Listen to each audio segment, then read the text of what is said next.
Aaron Rodgers is one of the greatest quarterbacks in NFL history, a name synonymous with near-perfect accuracy and rare tactical intelligence, who won the NFL MVP award 4 times in 2011, 2014, 2020, and 2021, becoming one of the very few players in history to reach that milestone, who led the Green Bay Packers to victory in Super Bowl XLV and was honored as Super Bowl MVP, etching his name into the most important pages of American football. Over more than 2 decades, at the peak of performance, Aaron Rodgers consistently shattered old limits, surpassing 59,000 passing yards, throwing more than 475 touchdown passes, with one of the lowest interception rates in history, setting a new standard for the modern quarterback position, where composure, game-reading ability, and precision are valued above pure power. He was honored multiple times on the All-Pro team, appeared in the Pro Bowl across multiple generations of players, and was praised by experts as the owner of the most perfect throwing technique in the NFL, a player who could turn the tide of a game with just one moment of clarity. To fans, Aaron Rodgers is a symbol of resilience, of the guy who was overlooked on draft day but came back to stand at the very top, living proof of the American dream, written in talent and unrelenting will. But behind that glittering resume is another life, much quieter and far heavier, where that man had to learn to survive in prolonged isolation. When the stadium lights go out and the arena empties, Aaron Rodgers sits alone in the locker room, slowly unwrapping the layers of tape around knees that have endured countless hits, and in that very moment, the silent battle he has carried for 20 years is laid bare. A public life as a celebrated hero runs parallel to a private life full of misunderstanding, where family relationships fracture, loves remain unfulfilled, controversies label him and force him into silence instead of explanation. Aaron Rodgers' will is not only shown in game-winning throws, but in stepping onto the field every day with an untouchable demeanor, while inside is a man constantly fighting to keep himself from falling apart, always paying the price for living true to himself. He grew accustomed to winning in front of millions of eyes, but returning to absolute silence, accustomed to being called a legend, yet having no real place to belong. And it is in that contrast that his will was forged cold, hard, and resilient to the point of fate, as if this entire life was scripted for him, to live 2 lives at once, not to be understood, but to never betray himself. If you want to keep following the journey behind the spotlight of one of the most complex figures in NFL history, please hit subscribe to the channel and drop a like to join us for the next parts. Aaron Rodgers' childhood did not begin with fairy tales or gentle memories, but in a traditional American family space where discipline always came before emotion, where everything was measured by effort, by results, by what you accomplished rather than how you felt. In that house, love did not disappear, but it was rarely shown through long hugs or timely comfort words. Instead, it existed in the form of high expectations, invisible standards that forced every child to rise up to deserve it. Aaron grew up in that atmosphere, where academic performance, athletic success, and proper behavior became the yardstick of worth, and silence was often seen as a sign of strength rather than evidence of hurt. Young Aaron quickly learned that to be recognized, he had to be good, had to excel, had to avoid mistakes, because in a family that prized standards and principles, failure was not just a setback. It was the feeling of not being good enough. Family meals passed in order. Conversations revolved around responsibility, direction, the future, but there was very little room for questions about fear or the vulnerability of a growing child. Aaron did not lack material things, but he lacked something harder to name: the feeling of being loved unconditionally, of being himself even before achieving anything. In that world, showing emotion was seen as weakness, and young Aaron gradually understood that the safest way to survive was to pull himself inward, keep every thought to himself, and let actions speak instead of words. He threw himself into sports not just out of passion, but because it was the only place he felt he could prove his worth, where scores and results were clearer than human feelings. Each success brought acknowledgement. Each mistake taught him to blame himself more than to be comforted. It was through that repetition that a quiet psychological pattern formed. Love had to be earned, and safety only came when you were good enough not to be questioned. Aaron grew up with the awareness that he always had to be prepared, always defensive, always one step ahead, because if he stopped, if he slowed down, he might lose his fragile place in the hearts of those around him. Those years without warmth did not create a rebellious child, but a coldly disciplined one, who learned to control himself to the point of hiding even his own sadness. He did not learn to seek help. He learned to handle everything in silence, a skill that later helped him stand firm under the enormous pressure of the NFL, but also drove him further away from his closest relationships. Looking back, Aaron Rodgers' childhood was not a series of loud tragedies, but a slow erosion, where each passing day taught him that his value was tied to achievement, and that love, even if it existed, was not always given freely. From there, the seeds of two lives began to sprout. One turned outward, where he tried to become the best, strongest, irreproachable version, and one turned inward, where he hid the need to be loved and accepted without having to win. That child, growing up in discipline and lack of warmth, learned to survive on his own before learning to be loved, and that lesson, while helping Aaron Rodgers become one of the most composed men on the field, also laid the foundation for the lasting loneliness throughout his adult life. A loneliness stemming not from hatred, but from never being taught that he could be loved simply for existing. The cracks in Aaron Rodgers' family did not appear through big arguments or words remembered for life, but formed in a quieter, more silent way, like small fissures in a wall that no one notices at first, but over the years spread, deepen, and eventually become impossible to hide. In his relationship with his parents and siblings, Aaron early on sensed an invisible distance, not from lack of care, but from increasingly clear differences in how they saw the world. His family represented the classic image of traditional American family, where life values were built around responsibility, social standards, fitting in, and playing your proper role in the community. Aaron, from very early on, carried a different mindset, quieter, more introspective, always questioning the meaning of living by preset molds. He was not a rebellious child, but neither was he one who easily accepted things just because they were supposed to be done. That difference often left Aaron feeling unheard, as if his thoughts were just lonely echoes in a room full of pre-shaped voices. When he tried to express his views, the response was usually silence or directive advice, rather than understanding, teaching him that speaking out did not always lead to connection. Gradually, Aaron chose to keep his thoughts to himself, not because he did not need family, but because he did not feel truly seen as an independent individual. In his relationships with his brothers, a sense of competition and comparison also existed, not in a hostile way, but in the subtle style of achievement-heavy families where each person tried to meet expectations in their own way, unintentionally creating distance instead of closeness. Aaron grew up feeling he had to prove his worth, not just to the outside world, but even inside his own home.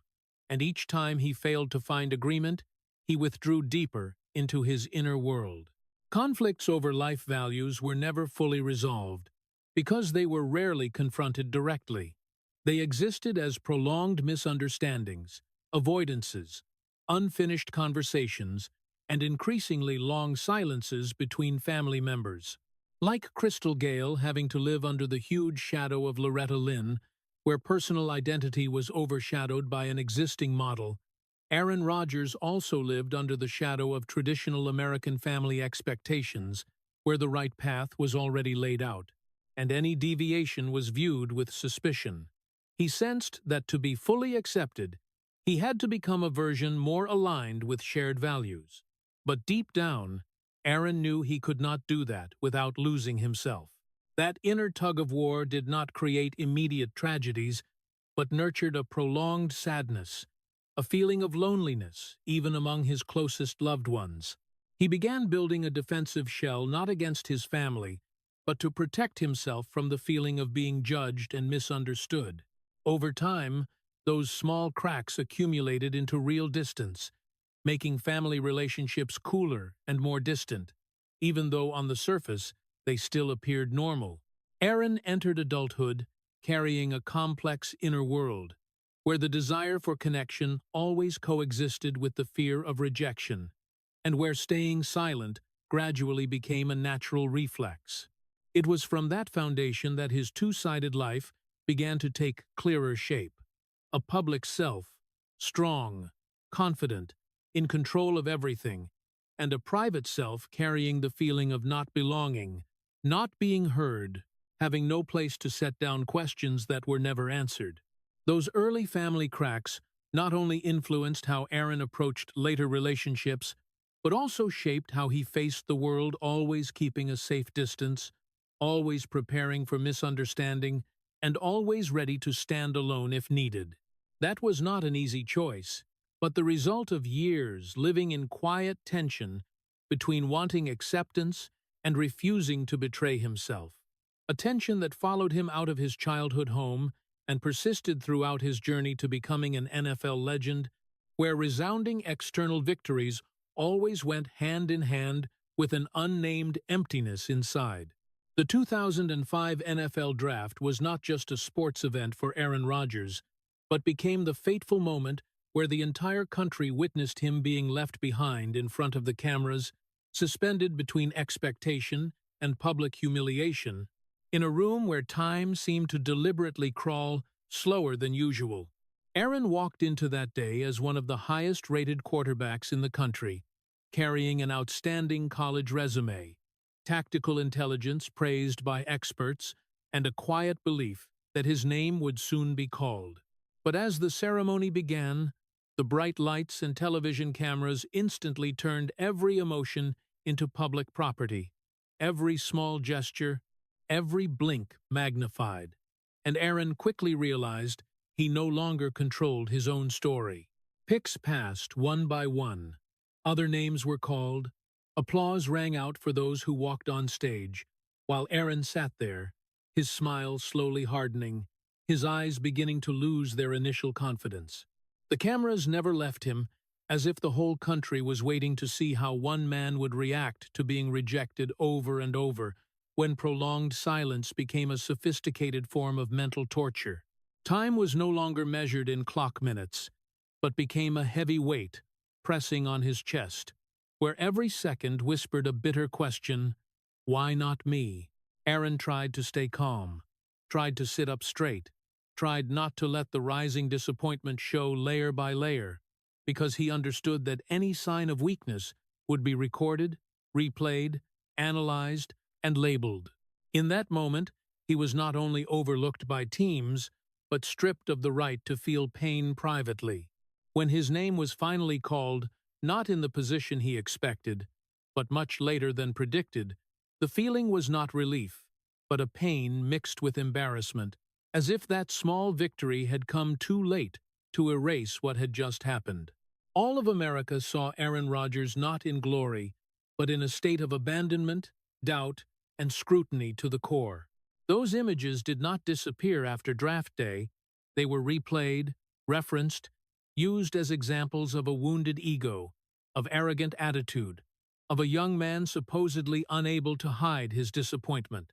But very few understood that behind that silent exterior was a direct blow to his sense of self, a public humiliation that few athletes have to endure at that age. For Aaron, the 2005 draft became a foundational psychological scar, a memory that never fades. Because it was not just about being picked late, it was the feeling of being undervalued right before his professional career even began. Like Crystal Gale carrying the label Loretta's little sister for years, Aaron Rodgers carried the image of the overlooked quarterback, questioned in character and ability, as if his entire being was reduced to that moment of sitting and waiting for his name to be called. The difference was that Crystal was overshadowed by someone else's light, while Aaron was exposed under the harsh glare of the media, where every speculation had room to grow. That day taught him a bitter lesson. Talent does not guarantee respect, and expectations can turn into knives when unmet. From that moment, a part of Aaron began to close off, not out of anger, but because he understood that the world does not wait for vulnerability. He learned to wear a mask of composure, to keep emotions from controlling actions, to turn hurt into fuel instead of burden. But the price of that lesson was the growing distance between him and those around him, because every time he remembered draft day, he felt more clearly that he could only rely on himself. That public loneliness followed him through the years that came after, seeping into how he communicated, how he trusted people, and how he responded to criticism. The 2005 draft did not end when the ceremony closed. It lived on inside Aaron Rodgers as a cruel reminder that the world is ready to watch you fall, ready to dissect every expression, but rarely cares about the invisible wounds you carry. And it was from that moment of being left behind, in front of millions of eyes, that the path of his two lives became clearer than ever. A public self forced to appear strong and untouchable, and a private self carrying the memory of humiliation, wounded ego, and a quiet determination that he would never again let anyone else define his worth. The 3 years sitting behind Brett Favre were the time Aaron Rodgers learned to survive inside an invisible cage, where talent was kept hidden, where trust was not given, and where every choice seemed decided long before he could speak.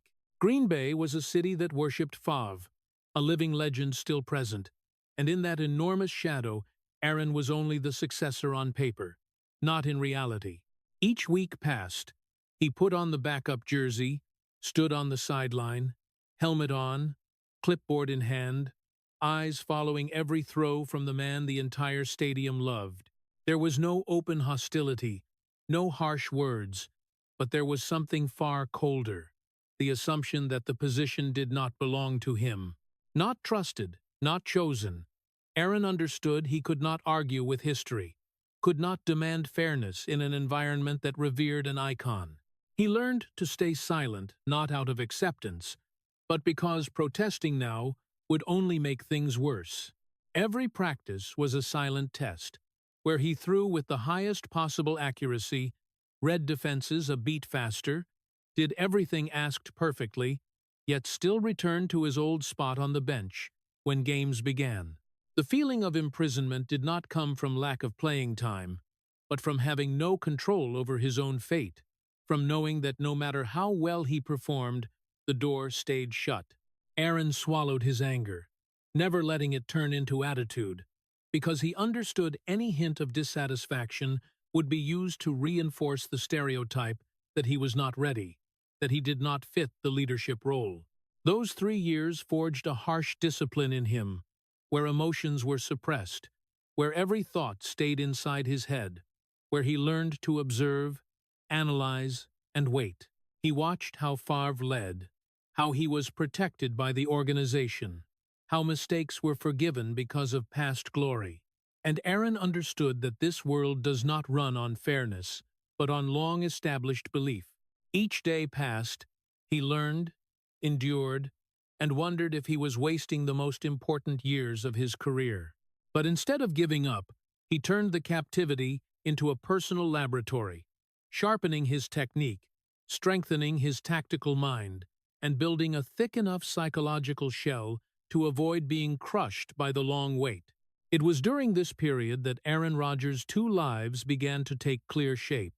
A public, Aaron always professional, humble, respectful of the system, and a private Aaron carrying suppressed anger, the pain of not being recognized, and a quiet determination that if the day came, he would not miss it. Those 3 years did not create highlight moments for fans to remember, but they etched into him a brutal lesson about power and patience, about how sometimes to survive, you must stand still while everything around you moves. When Aaron looked back on the time sitting behind Favre, he did not call it preparation, he called it a trial, where every passing day demanded he choose between rebellion and endurance, and he chose endurance not out of weakness, but because he believed some battles can only be won by waiting. And it was from that prolonged waiting, from the feeling of being hidden and restrained, that a steel will was formed, cold, resilient, ready to explode when the door finally opened, even if the price was 3 years of living in silence and solitude. When Aaron Rodgers was finally called to step onto the field as the starting quarterback, that moment did not carry the look of a long-awaited liberation, with no sigh of relief or fairy tale sports explosion of joy. It was a moment of suffocating tension, where every step to the line of scrimmage felt more like a declaration of survival than a victorious greeting. After 3 years locked in silence, Aaron knew very clearly that this was not an opportunity to enjoy, but a final test, where any mistake could be interpreted as proof that the earlier doubts were right. He walked onto the field with heavy shoulders, not just from the responsibility of leading the team, but from the weight of history, from the eyes waiting for him to stumble, so they could confirm he never truly belonged in this position. Every throw was executed with near-ruthless precision, not to impress, but to eliminate the possibility of being replaced, to send a silent message that he was not a temporary choice, not a backup plan. On Aaron's face there were few emotions, not because he did not feel the huge moment, but because he had learned to hide anything that could be mistaken for weakness. No proud head tilt, no over-the-top celebration gestures, only cold focus and eyes fixed on the action on the field, as if the whole world had shrunk to the brief seconds between plays. He did not play to be loved, because crowd love is fickle and quick to turn. He played to survive, to avoid being pushed back to the bench, to avoid becoming another what-if story in NFL history. Every play was an act of self-defense, every decision an affirmation of identity that Aaron Rodgers was not Brett Favre's shadow, not the product of waiting, but a man with his own style, mind, and composure. The tension did not ease over time. It only changed shape, from fear of being overlooked to fear of being replaced, from having to prove he deserved to play to having to prove he deserved to stay. In those first weeks, Aaron played like he was walking a tightrope stretched between two cliffs, with fragile recognition on one side and the abyss of doubt on the other, and he knew he could not afford to slip. There was no moment that truly made him feel safe, because every good game simply bought more time, not long-term guarantee. That is why he did not allow himself to celebrate, did not allow himself to relax, because he understood that in this world, complacency can be punished faster than any technical mistake. Aaron began building the image of a cold, controlled quarterback who showed little emotion not because that was his true self, but because it was the necessary armor for survival. Teammates gradually trusted that stability, coaches began relying on his sharp game-reading ability, but deep inside, Aaron still carried the feeling that everything could collapse at any moment. He did not allow himself to forget the 3 years of being hidden, because that memory was the very fuel keeping him in a state of high alert. Every time he completed a difficult throw, he did not think of applause. He thought of how he had just extended another week in this position. Every win was not a chance to celebrate, but a step back from the edge of doubt. In the rare moments alone, Aaron understood that the biggest battle was not against opponents across the field, but against the feeling that he could always be replaced, that this position had never truly been his.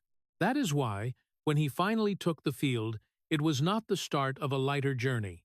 It was the beginning of a new, more intense life, where he had to constantly defend his identity, defend his worth, and defend his right to exist in the role he had waited years for. From that second onward, Aaron Rodgers' two lives entered a clearly parallel phase.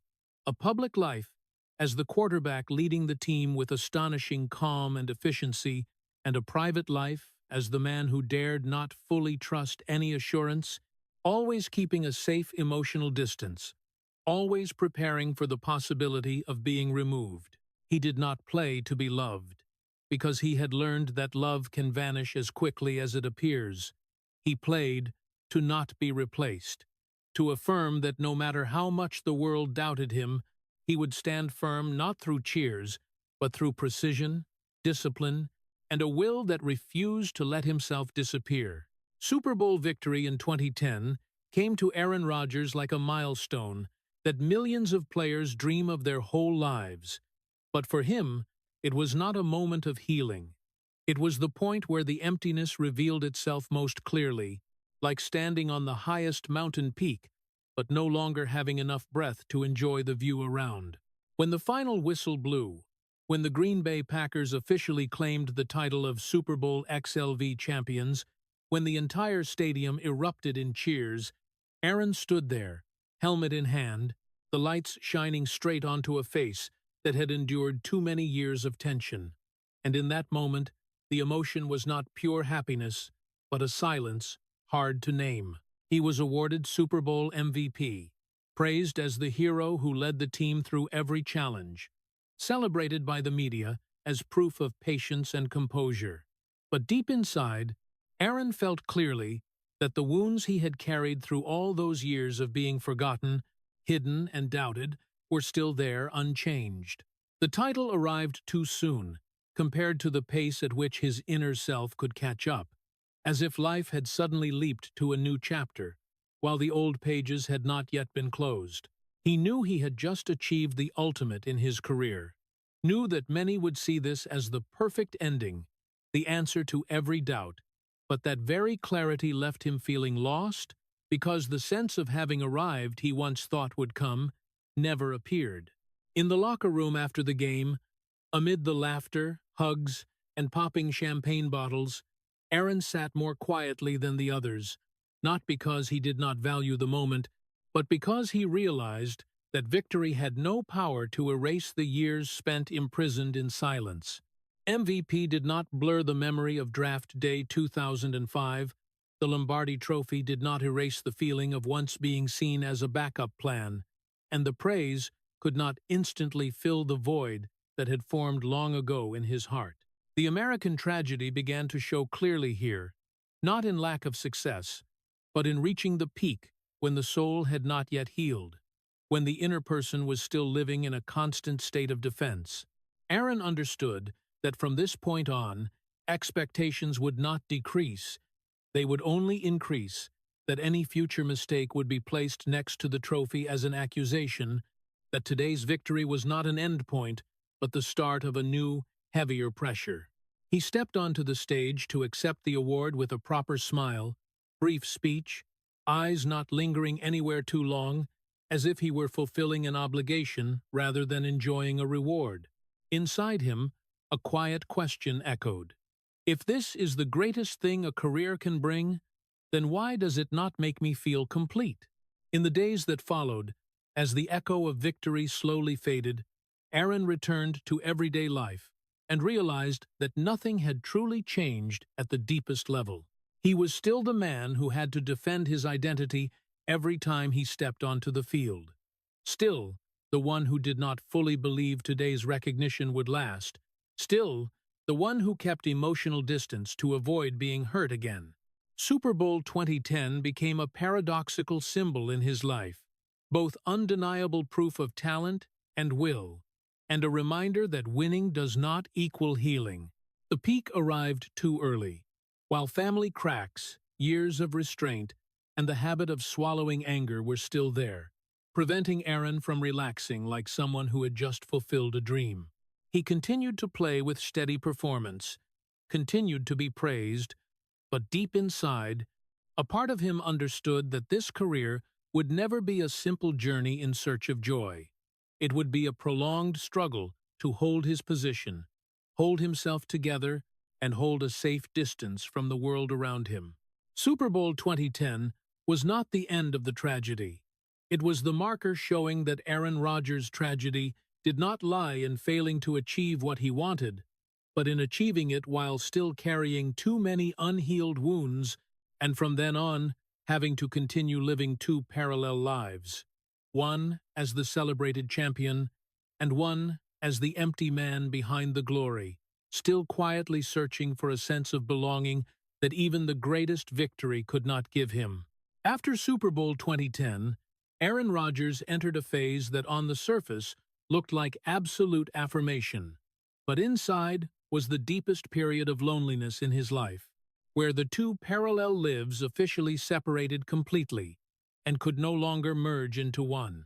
On the field, Aaron Rodgers became the undisputed leader of the Green Bay Packers, the one who read the game faster than anyone, made split-second decisions, and gave the entire team an absolute sense of control, the one whose every possession made the whole stadium believe there was still hope. Teammates saw him as a rock, coaches relied on his stability and coldness, and fans regarded him as the brain of the entire system. But when he left the field, when the helmet was set down and the cheers faded, Aaron returned to another world quiet to the point of suffocation, where he chose to close off, keep distance, and limit unnecessary contact to the maximum. That contrast was not a sudden choice.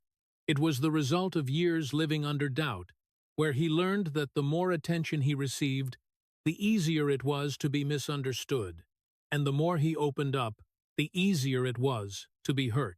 The media began labeling him arrogant, cocky, unapproachable, as if his silence and caution were proof of an oversized ego, rather than signs of a man accustomed to being scrutinized down to the smallest detail.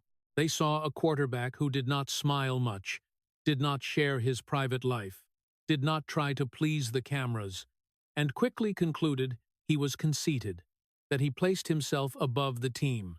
Few ever asked why a man who had been publicly abandoned on draft day, held back for 3 years behind Favre, and learned to swallow anger to survive, could easily trust and open up in an environment always waiting for his next mistake.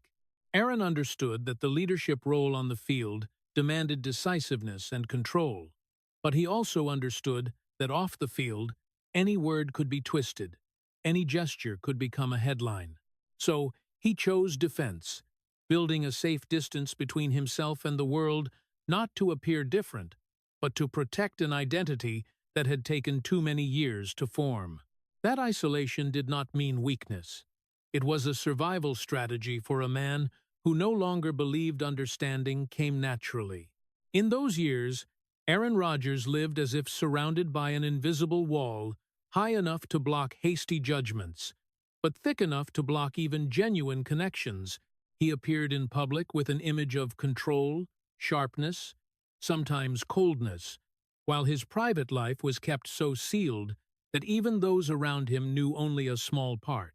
On the field, he led teammates with precision and intelligence, no need for shouting, no need for show. Off the field, he withdrew, avoiding superficial conversations, avoiding spaces where he felt he was merely an object for analysis. The doubt he carried was not blind cynicism toward the world. It was the result of being defined by others too many times. Every time he heard the word arrogant, Aaron did not publicly refute it, did not write open letters, did not try to reshape his image, because he had learned that the more he explained, the wider the gap became between truth and what people wanted to believe. He accepted wearing that label as part of his double life, where one side was the responsibility of leadership and peak performance, and the other was the loneliness no title could fill. It was during this period that Aaron Rodgers' double life became clearer than ever. A public self celebrated for talent and composure, and a private self living in constant defense, always weighing words before speaking, trust before giving, opening up before risking it. No one asked why he had to be this way, because the arrogant star story was far easier to tell than the story of a man who learned to close off to avoid being hurt again. Aaron continued stepping onto the field each week with an untouchable demeanor, continued carrying the expectations of an entire team, while inside, he carried the feeling that he always had to stand alone. That loneliness did not break him, but it hardened him, made him less approachable, and unintentionally reinforced the stereotypes he never actively created. The tragedy lay in the fact that the very qualities that helped him survive and lead at the highest level were the same qualities that drove him further from the outside world. The double life was not a hidden secret. It was the consequence of a long journey where Aaron Rodgers was forced to split himself in two to survive. One half for the field, where he was the irreplaceable leader, and one half for private life, where he was closed off, doubtful, and defensive, not out of arrogance, but because he was never asked what he had to go through to become the person he is. After years standing at the peak of his career, but growing increasingly lonely, Aaron Rodgers' romantic life became a place where hope always appeared very beautifully, only to die very early, leaving behind ever thicker voids in his soul. Aaron was not a superficial lover, nor was he someone who ran from emotions. Each time he entered a relationship, he stepped in with seriousness, with a desire for real connection, to be seen not as an NFL legend, but as an ordinary human being who knows fear, knows hurt, and knows the need for someone by his side. But that very person, with a long history of doubt and defense, carried within him a painful paradox. He loved deeply, but did not know how to cling, because in his subconscious, he had grown accustomed to preparing for departure rather than believing in staying. Aaron's relationships often began with strong resonance, with the feeling that finally someone understood his complex inner world. But over time, a quiet distance would appear, not from lack of feeling, but from the familiar fear that if he opened up too much, he would lose the control he had worked so hard to build his entire life. Each breakup did not happen loudly, with no scandals, no public accusations, just a quiet withdrawal, the way he had learned from very early on. When it no longer felt safe, step back before getting hurt more. But that silence did not leave no trace. On the contrary, it built another invisible wall around his heart, making subsequent hopes more fragile, more cautious. Aaron began to realize that he had no fixed refuge in his romantic life, no solid home to return to after the public battles on the field, and that very thing turned love into a challenge no less than elite football. He did not demand sacrifice from others, did not cling when things started to crack, because he believed forcing someone to stay only created more hurt for both sides. But that noble choice was also a lonely one, because each breakup reinforced the feeling that perhaps he was not born to have a complete romantic life like others. Compared to Crystal Gale, who had family as a place of rescue, a place to return to after the stage lights, Aaron Rodgers walked a different path, where whenever he was tired, he had only himself to lean on. With no relationship durable enough to serve as an anchor, he was forced to become his own support, a heavy task no one saw behind the image of the successful man. The repeated breakdowns did not make Aaron lose faith in love, but they made him so cautious that he almost no longer allowed himself to dream. He learned to love within limits, to love but always keep an exit ready, to love without handing over all the keys to his heart, because he understood that each time he lost someone important, he had to patch himself up in silence. That fragility did not weaken him, but made him more closed off, more distant from the simple possibilities of happiness that many take for granted. In the rare moments looking back, Aaron could recognize that what he sought in love was not admiration or glory, but the sense of safety he had never truly had since childhood. But the older he grew, the more famous he became, the wider the gap between that desire and reality, turning love into a series of brief hopes and quiet endings. The tragic part of the story lies in the fact that Aaron Rodgers did not lack the capacity to love. He lacked a place solid enough for love to stay, and each breakup was not just the loss of a relationship, but another proof that his double life, One side, the celebrated legend, the other, a man with no refuge, continued to stretch on. In that world, love was not liberation. It was a repeating challenge, where hope always arrived very real, only to leave very early, leaving behind a man who continued moving forward with a heart increasingly wrapped tight, not because he no longer believed in love, but because he had never learned how to stay when love became fragile. The moment the entire country turned its back on Aaron Rodgers did not come from a failure on the field, not from a bad throw or a collapsed season, but from a media storm where his real self was crushed between sensational headlines and hasty judgments. The COVID-19 vaccine controversy exploded like a spark hitting a long, full barrel of oil, where every doubt, prejudice, and discomfort the public held toward Rodgers found a reason to erupt fiercely. In a short time, the image of the cool leader on the field was replaced by the image of someone labeled liar, irresponsible, dangerous, and the story of a great quarterback was reduced to a brutally simple moral debate. The media did not seek complexity. They sought a villain, and Aaron Rodgers, with his history of being closed off, with the ready-made arrogant label, became the perfect target. Statements were edited, words were interpreted negatively, and his silence was seen as proof of arrogance rather than the sign of a man exhausted from being misunderstood. In that storm, very few remembered his two-decade career, his undeniable contributions to American football, or the fact that he had never been someone who liked making noise. Everything was swept away by the need for quick judgment, by the short-lived satisfaction of standing on the right side in a debate that required no listening to the full story. Aaron stood at the center of the storm, but he did not grab a megaphone to argue back, did not hold press conferences to apologize in the way the public expected, did not write long defenses for himself. He chose silence not because he had nothing to say, but because he understood that in that moment any explanation would be twisted, and every effort to clear his name would only prolong the anger. That silence was not arrogance.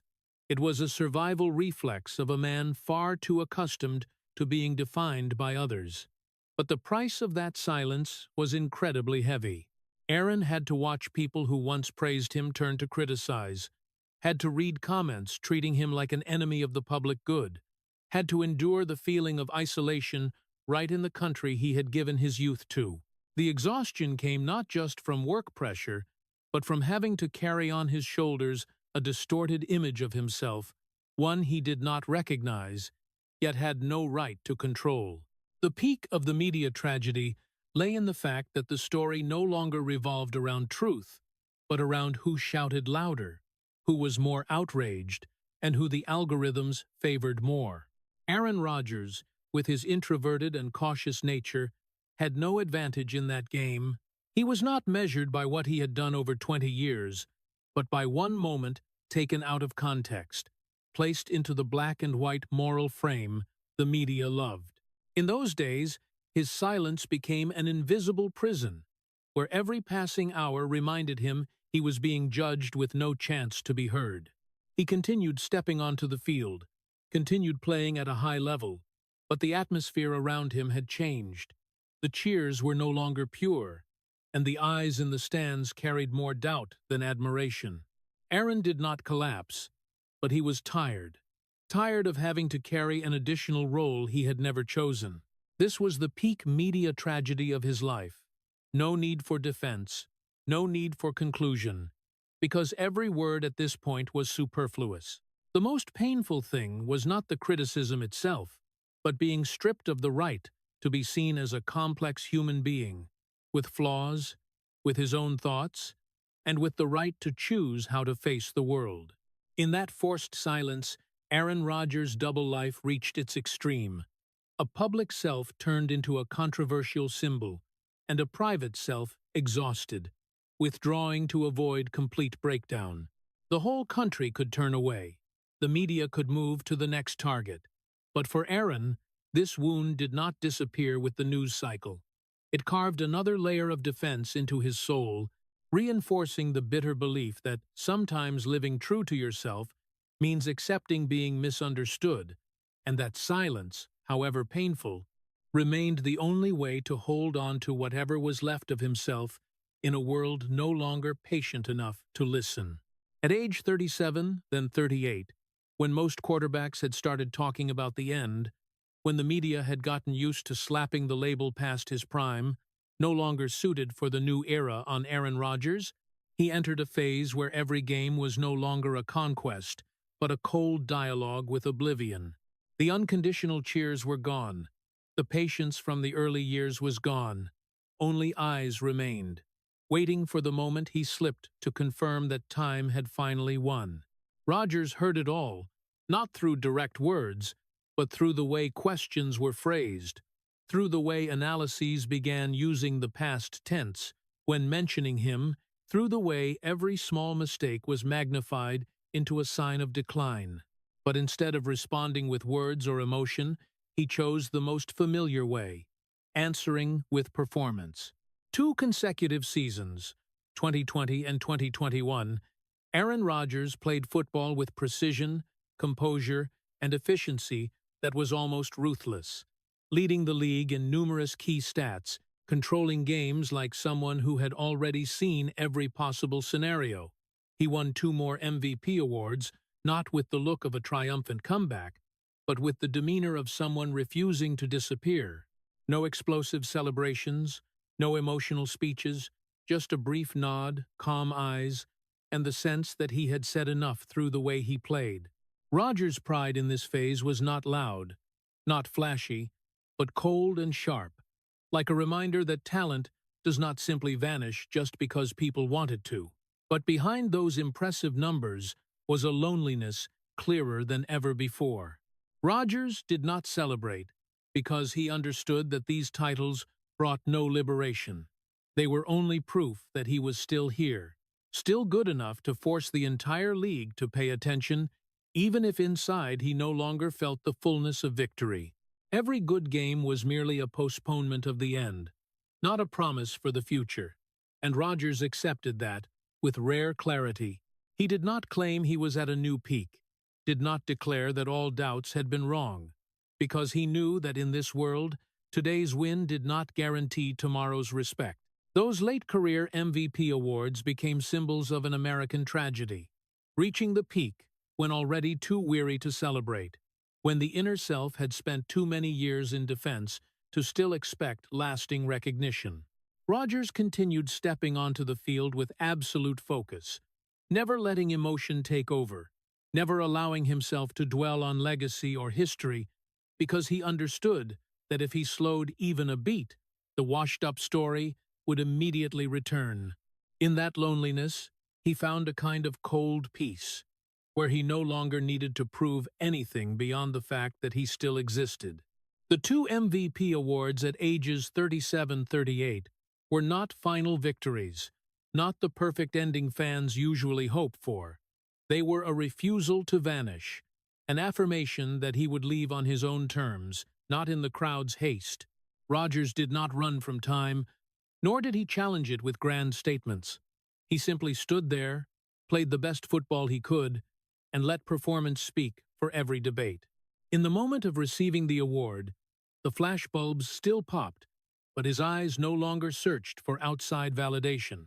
He had learned that recognition, even when it came late, could not patch the cracks that had formed long ago, and that the greatest value of these final career years lay not in trophies or titles, but in his ability to hold on to his identity in an environment always ready to discard what no longer fit the story they wanted to tell.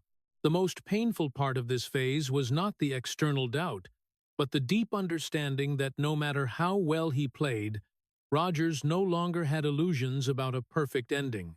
He played to not disappear, to not be erased from the present, to prove he was still himself, but not with the hope that it would bring healing. And it was in that bitter clarity that Aaron Rodgers' late career MVPs became proof of a different kind of greatness. Not dazzling, not loud, but quiet, solitary, and enduring, like a man standing firm against headwinds, not for victory, but for refusing to let himself be swept away. The most painful blow in Aaron Rodgers' career did not come from a heavy sack or an injury that forced him off the field. It came from a decision made in silence, right inside the very home he had spent his youth building. When the Green Bay Packers used a first-round pick to draft Jordan Love, the first feeling was not fear of competition, but a deep bitterness, like being replaced while still standing strong, being prepared for departure without any warning. For Rodgers, this was not simply a strategic team decision. It was a symbolic betrayal, because Green Bay was not just a workplace, it was his spiritual home, the city tied to his entire professional identity. 2 decades of dedication, seasons carrying the team in silence, playing through painful injuries, MVP awards, and the Lombardi Trophy all seemed set aside with just one name called on draft night. Rodgers did not react explosively, did not throw chairs, did not publicly attack, but inside him, something collapsed, because he realized the trust he had placed in this organization had perhaps never been mutual. That wound ran deeper than any physical injury, because it struck at the sense of belonging, something already fragile after years of living in defense. He did not resent Jordan Love, because Rodgers understood very well the feeling of a young quarterback put in that position, but he could not help feeling pushed out of the very team's story that had made his name. Like Crystal Gale losing Loretta Lynn, her sister and spiritual guide, Rodgers lost Green Bay as a safe haven, a place he once believed valued him not just for performance, but for who he was. The difference was that Crystal lost a person, while Rodgers lost a home, a sense of roots he had clung to for years to stay balanced between his two lives. After that decision, every time he stepped into Lambeau Field, it no longer felt entirely his. The familiar atmosphere suddenly became strange, as if he were living in his own house, but knowing the room had been prepared for someone else. Loss of trust did not happen overnight. It spread little by little, affecting how he viewed management, how he received promises, and how he positioned himself in the team's future. Rodgers continued playing excellently, even winning another MVP, as a bitter affirmation that the replacement decision came too soon, but that excellence no longer carried joy or connection. It felt like a cold confrontation with reality, where he proved his value not to stay, but to not be erased too easily. That feeling of being uprooted made him realize everything he had built could be changed with one decision in a meeting room he was not part of. No more sense of safety, no more illusions of eternal loyalty. Rodgers entered the most bitter phase of his relationship with the Packers, where every game was both duty and a prolonged goodbye. He did not talk much about this pain, but it showed in the way he answered interviews, in the caution every time the future was mentioned, and in his eyes when looking around the familiar stadium. Being replaced in his own home did not break Rodgers, but it stripped away the last remnant of naive trust, forcing him to face a harsh truth. In professional football, there is no permanent home, only current value and plans for tomorrow. And in that very moment, when trust shattered, his double life moved to a deeper level, not just living two lives, but living with no place left to call home, a silent but persistent loss that followed him out of Green Bay and haunted every step that came next in his career. The hope of rebirth for Aaron Rodgers, named New York Jets, arrived in an atmosphere completely different from the final years in Green Bay. No longer the feeling of being pushed out of the story, but an invitation to return to the center, as if fate had given him one last chance to rewrite the ending on his own terms. New York welcomed Rodgers as a long-awaited leader, an experienced mind capable of bringing order and belief to a team always hungry for transformation. He stepped into the locker room with the familiar eyes of someone who had been through too many ups and downs, no showmanship, no empty promises, just the calm of a man who knew exactly who he was and what he could still do. For Rodgers, this was not a late-life adventure for attention. It was a serious effort to reclaim the lost sense of belonging, a place where he could set down the burden of bitter years and play with clearer purpose than ever before. But fate did not give him much time. Right in the very first moment, when hope had barely begun to spark, when the cheers had not yet become a new habit, the Achilles injury struck like a cold, ruthless, non-negotiable cut. No prolonged series of hits, no warning signs, just one step, one moment of imbalance, and everything stopped. Rodgers fell to the field, not writhing, not screaming, not seeking sympathetic eyes. He just lay there, very still, as if trying to comprehend what had just happened. The players around him slowed. The stands went quiet for a few rare seconds, and in that silence, one could feel the weight of the fall. Not just physical pain, but the helplessness of realizing that some things, no matter how well prepared, cannot be controlled. Rodgers got up, walked off the field with slow steps. No bowed head, no sign of despair, just a cold acceptance of reality, as if he had grown accustomed to fate striking at the harshest possible moment. It was a fall of survival proportions, because at his age, an Achilles injury was not just a question of returning, it was a question of whether this playing life would allow one more chapter at all. But Rodgers did not cry, did not seek pity, did not turn pain into a declaration. He stayed silent, stood very long in that silence, letting the pain pass in its own way. That silence was not surrender. It was the clarity of a man who understood that any emotional reaction at that moment would be meaningless. In the days that followed, when the official diagnosis came, when the season ended before it truly began, Rodgers did not appear before cameras to speak of fate's unfairness. He returned to a slower rhythm, to long rehabilitation sessions, to enough time to face the question he had avoided for years. If there is no field anymore, who am I? The hope of rebirth in New York shattered so painfully fast, but it also exposed the essence of this journey that for Rodgers, football had never been just a game. It was where he placed his entire will to exist. The Achilles injury did not steal his pride, but it forced him to look straight at the limits of his body, at the fragility no title could hide. In the prolonged silence after that fall, Aaron Rodgers made no promises of return, nor did he speak of farewell. He simply stayed there, existed, endured, the way he had for 20 years of living two parallel lives. And that very composure, amid a fateful event, became the final proof of who he was. Not a hero falling in tears, but a man standing firm in silence, accepting fate's blow without needing witnesses, without needing comfort. Because sometimes the greatest strength is not in continuing to run, but in the ability to stand still, look pain in the eye, and not let it define your entire being.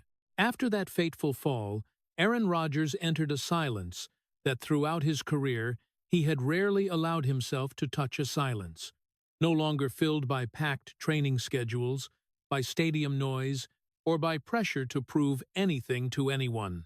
Here, there were no firm promises of return, no hero overcoming adversity script, just a tired man sitting back with himself, facing questions that for 20 years he had always sidestepped because there was no time to answer. Rodgers turned to meditation and spirituality not as an escape, but as the only way to stay present in the pain without being swallowed by it. Long meditation sessions, quiet moments where breath became an anchor, helped him see more clearly what had built up inside the thick layers of defense constructed from draft day. From the years held back behind Favre, from the isolation of fame and the times of being misunderstood. Spirituality for Rodgers was not blind faith or instant healing promises. It was the process of accepting that some wounds have no clear end, only ways to learn to live with them without letting them control your entire life. He did not seek enlightenment to forget the pain, but to understand why it existed, why it had shaped him, and why denying it only made everything heavier. In those slow days, Rodgers realized The hardest part was not whether his body could return to play, but whether he could accept an uncertain future. Uncertainty had once been the enemy he always tried to defeat, with control and discipline, but now it became something he had to learn to coexist with. He no longer sought a definitive answer to who he was. Without football, he allowed the question to exist, to unfold, without needing immediate resolution. Reflections on meaning, purpose, value, no longer revolved around titles or legacy, but around whether he could live lighter with himself, less defensive, less doubtful, even knowing old habits are not easy to release. Rodgers did not claim he had healed, because he understood that saying so would deny the entire journey of wounds that brought him here. Instead, he accepted that the wound would remain, as part of who he was, and what needed to be done was not to erase it, but to learn to walk without every step hurting. Meditation helped him observe emotions without immediate reaction. Spirituality helped him place his pain in a broader context, where life is not measured only by wins or losses, but by the capacity to endure and continue existing with honesty. In this phase, Rodgers made no grand statements, did not try to redefine his public image, because he was too tired of having to explain himself. His contemplation happened in silence, where each passing day was no longer a race, but a small step in getting acquainted with a different version of himself, slower, more cautious, but perhaps more real. He understood that meaning does not always arrive as clear answers. Sometimes it lies in accepting to live with the question without letting it paralyze you. And it was in that tired yet clear state that Aaron Rodgers began to see his life not as a series of games to win, but as a long journey where standing firm, even with unhealed wounds, was already a quiet form of courage. After all those years, when the noise finally quieted and questions no longer needed immediate answers, Aaron Rodgers stood still, like a man who had walked a very long circle of his life without finding any miracle at the end of the road. No complete rebirth, no redemptive moment that erased all misunderstandings, no absolute forgiveness from a world always demanding simple stories. Only a real, stripped-down human remained, carrying the wounds that had shaped how he lived, how he loved, how he stayed silent. He did not collapse, but he paid full price for every choice, every time he closed himself off, every decision to live true to his inner voice instead of conforming to the crowd's expectations. The titles, the records, the glorious seasons did not vanish, but they receded into the background, making way for a more uncomfortable truth. Success does not always come with a sense of belonging. Aaron Rodgers did not walk out of this story as a winner embraced by public love, but as someone who had kept the one thing he refused to lose: his own identity. He accepted that honesty with himself could lead to loneliness, that refusing to bow to preset molds could lead to prolonged misunderstanding, and that some cracks would never fully close. But he also understood that betraying himself would cost more than any outside rejection. In the silence of the present, Aaron Rodgers did not try to rewrite the story to make it more likable, did not try to explain himself for full forgiveness, because he was tired of needing permission from others to be himself. He stood there, no halo, no illusions, just with the clear acceptance that this life had given him more than most receive, and taken more than people saw. The tragic end of the story does not lie in collapse, but in the fact that some people are born not to be fully loved, but to keep themselves from being bent by expectations. Aaron Rodgers lived like that, paid like that, and moved forward like that, not as a flawless legend, but as a complete human with all his contradictions. Some people do not live to be loved. They live to not betray themselves. The story of Aaron Rodgers leaves behind a quiet but deep sadness, because his tragedy does not lie in lacking glory, but in the price paid to hold on to himself amid a society that worships success but has little patience for difference. From draft day 2005, when the whole country saw him in the moment of being left behind, to the 3 years sitting behind Brett Favre, Rodgers learned to survive through silence and discipline, planting the seeds for a double life. On the field, a cold leader; off the field, a man always in defense. Super Bowl 2010 and the MVP title should have been the destination. But in this story, it was a peak that came too early, when his inner self had not yet healed, leaving emptiness amid glory. That loneliness continued through broken romantic relationships, where each breakup built another wall, showing Rodgers did not lack the capacity to love; he lacked a safe enough refuge to stay. The peak tragedy came when the media turned against him in the vaccine controversy, when he chose silence and accepted being misunderstood, then being replaced right in his own home of Green Bay with the Packers drafting Jordan Love, a wound deeper than any physical injury.